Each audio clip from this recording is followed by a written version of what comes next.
6일 지방선거를 앞두고 준비한 국민공감 2022 경인적 일꾼의 시간입니다. 오늘은 유재홍 국민의힘 부평구청장 후보 자리에 있습니다. 어서 오십시오. 네, 안녕하세요. 유재홍 부평구청장 후보입니다. 첫 번째 질문은 공식 질문입니다. 부평경제발전의 선봉장이 되겠다. 유권자 여러분께 왜 부평구청장이 내가 돼야 되는지 설명을 해주시죠. 예, 우리 부평은 지난 10년 인구가 58만에서 48만으로 줄고 빠른 원도심화로 부평 경제가 급격히 무너지고 있습니다. 민주당 12년 동안 단순 행정과 무능력한 경제정책 실패로 인구가 줄었고 상권 세력으로 이어져 자영업자들이 거리로 내몰리고 우리 아이들의 교육 환경 또한 불평등에 처해 있는 게 현실입니다. 이렇게 무너지는 부평구를 마냥 지켜볼 수 없어 출마하게 됐고 확실한 경제 발전 만들어 민주당이 잃어버린 부평 발전 12년 저 유재홍 반드시 찾아오도록 하겠습니다. 네.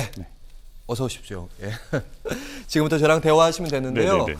일단 당내 경선 얘기부터 좀 해야 될 것 같은데 당내 경선에서 언더독 흔히 말하는 약자, 열세 후보로 분류가 되셨습니다. 왜냐하면 다른 후보 같은 경우는 삼선의 국회의원 역임했던 분이 이렇게 지원도 하고 그래서 좀 뒤지는 것이 아니냐 했는데 결국엔 승리하셨는데 승리 비결이 뭔지 궁금합니다. 일단 당내에서 7명 경선을 해서 저도 되게 이제 부담스러웠습니다. 그리고 뭐 잘 아시는 것처럼 이게 뒤에서 이제 서포트 해주는 분들이 워낙 쟁쟁하신 분들이 계셔가지고 힘들지 않을까라는 우려도 좀 있었는데요.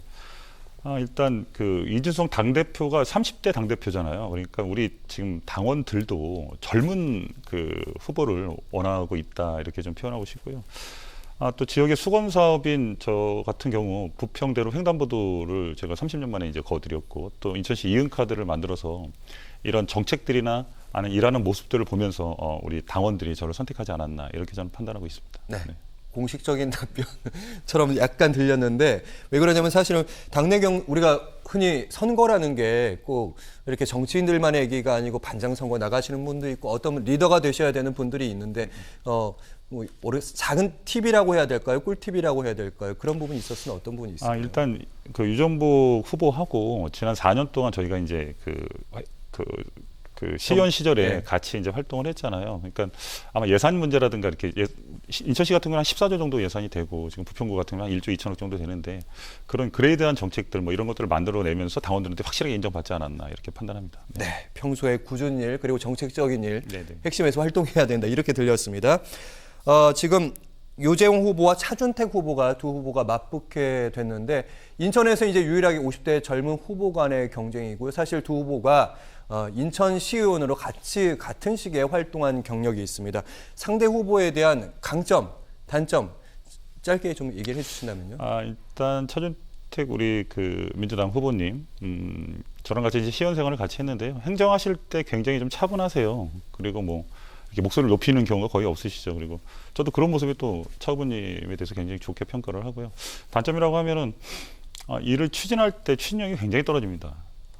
어떤 일을 할 때 결론이 잘 안 나죠. 그리고 구체적으로 말씀하시면요. 지금 뭐 미군대 문제라든가 내지는 지역 현안 문제들이 지금 12년째 그대로 지금 이번 선거 때도 공약으로 나오고 있잖아요.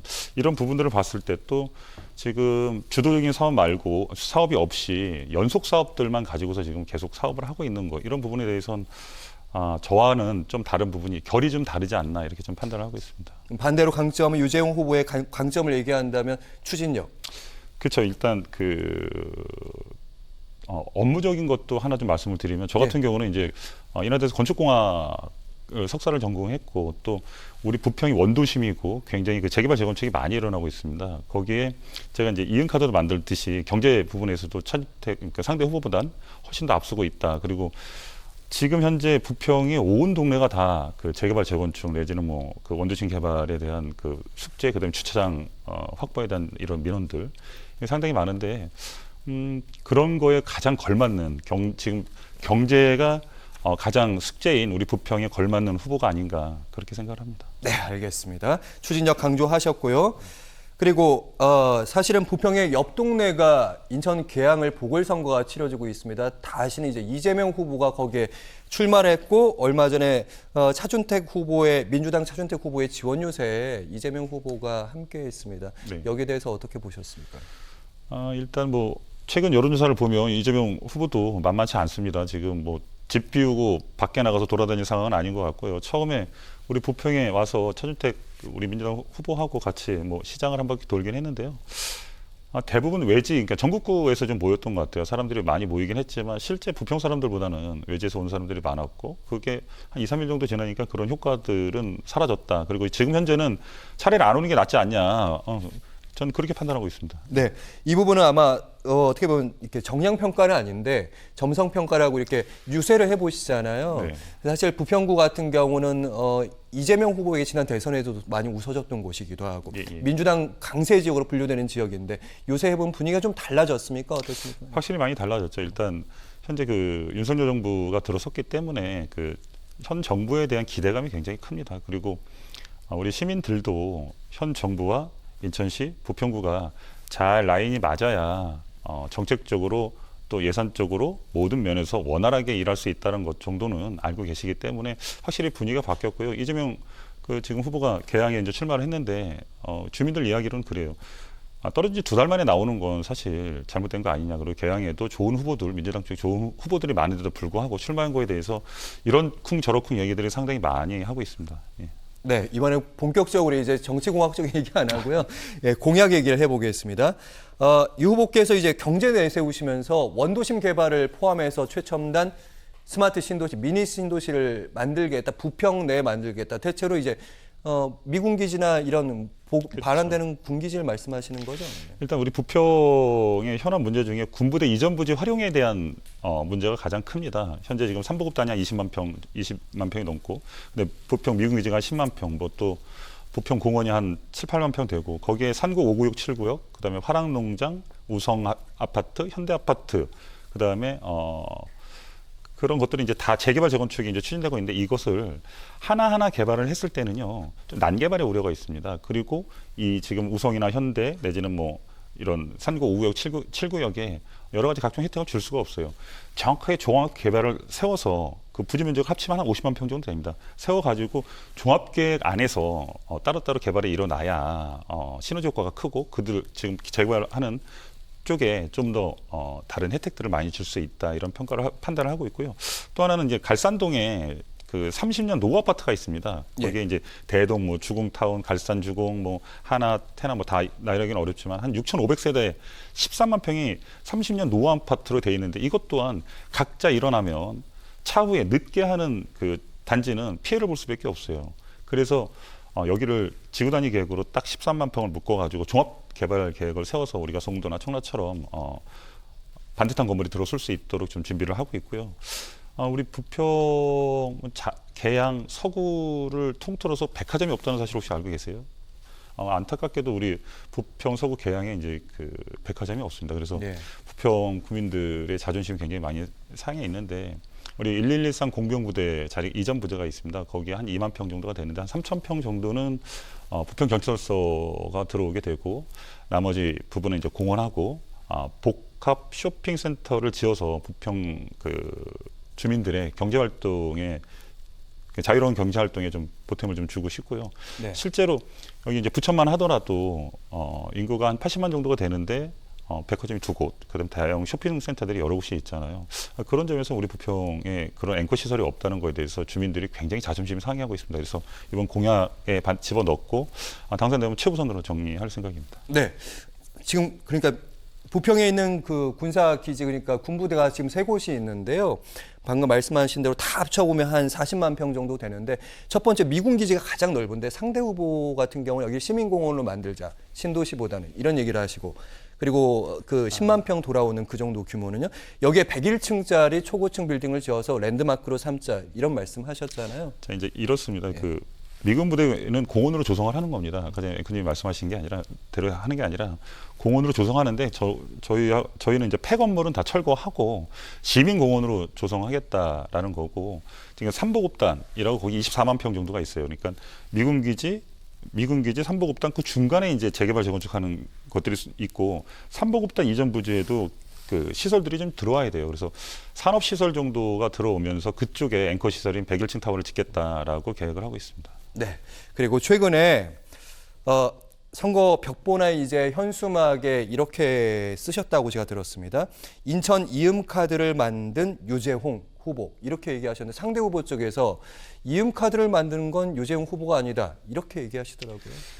잘 모르고들 말씀하시는 거고요. 2018년도 3월에 정확하게 제가 그 조례를 발의를 해서 지금 현재 이음 카드가 나와 있고 우리 인천시장 민주당 인천시장 후보도 지금 현수막에 뭐라고 걸었냐면요.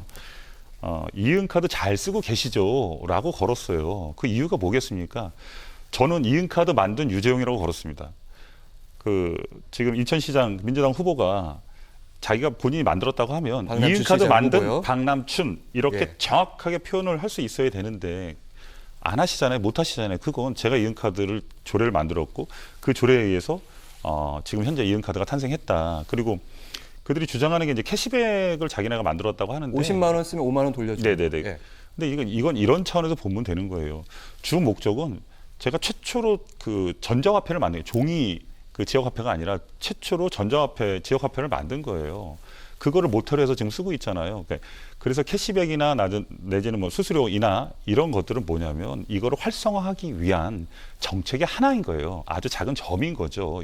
그러니까 근본적인 건 냅두고 이거는 자기네가 했다라고 남이 한 거를 이렇게 가르치게 한다는 거 상당히 그 네거티브 전략이 좀 안타깝습니다. 네, 허위 사실 아니고 사실이고 그래서 상대 후보 현수막과 다르다 이 말씀하셨습니다. 거꾸로 제가 2020년도에 그 국회의원 선거에 출마를 했었죠. 부평갑에. 그때도 이음카드 만든 유재용이라고 해서 들고 나갔었어요. 만약에 그때 그게 잘못됐다라고 하면 선거법 위반으로 제가 아웃됐을 거예요. 그럼에도 불구하고 그대로 있었잖아요. 그리고 또 지금 들고 나온 거예요. 그럼 그때하고 달라진 게 뭐가 있겠어요? 네, 알겠습니다. 시간이 없기 때문에 이 질문이 이제 마지막 질문이 될 수도 있는데요. 인구 감소에 대한 대책과 함께요.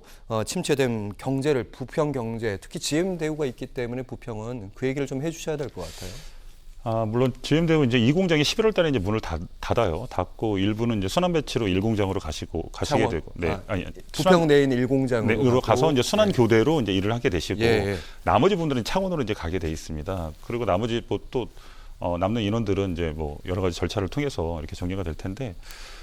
GM대 문제는 지금 현재 윤석열 정부, 힘 있는 정부와 외교와 경제 아니면 이걸 풀 수가 없습니다. 지금 현재 삼성 같은 경우도 엊그저께 미국에 가서 미국에 삼성반도체 20조 투자하겠다. 이번에 현대차도 그 바이든 대통령 왔을 때 뭐라고 그랬냐면 6조 투자하겠다. 이러잖아요. 저희 경제팀이나 윤석열 대통령이 미국에 갔을 때라든가 이럴 때 이런 외교적인 차원에서 우리 지금 GM대우 2공장에 제발 그 전기차 라인 내지는 수소차 라인, 모빌리티 관련 사업들을 좀 넣어달라라고 부탁을 해서 이거를 갖고 와야지 어쨌든 GM대우는 미국 기업이잖아요. 이건 외교적으로 풀 수밖에 없다. 그래서 힘 있는 정부 또 그 정부와 같이 있는 저희들만이 그걸 풀 수 있다라고 말씀드리고 싶고요. 상대 후보한테 제가 그랬어요. 그러면 지난 정권 문재인 정부 때 다 갖고 있었지 않냐. 모든 권력을 대통령도 갖고 있었고 시장도 다 갖고 있었는데 그때는 왜 못 풀었냐. 그때 지금 어떻게 풀 거냐고 물어봤더니 그렇게 풀겠대요. 그럼 그때 왜 못 풀었어요. 풀었어야죠. 이건 의지의 문제입니다. 그리고 강하게 인천에 계시는 정치인 여야 모두가 한 목소리를 내주지 않으면 이 문제는 풀기 어렵다 이렇게 말씀드리겠습니다. 알겠습니다. 마지막 말씀을 드렸습니다. 유재용 국민의힘 부평구청장 후보와 함께했습니다. 고맙습니다.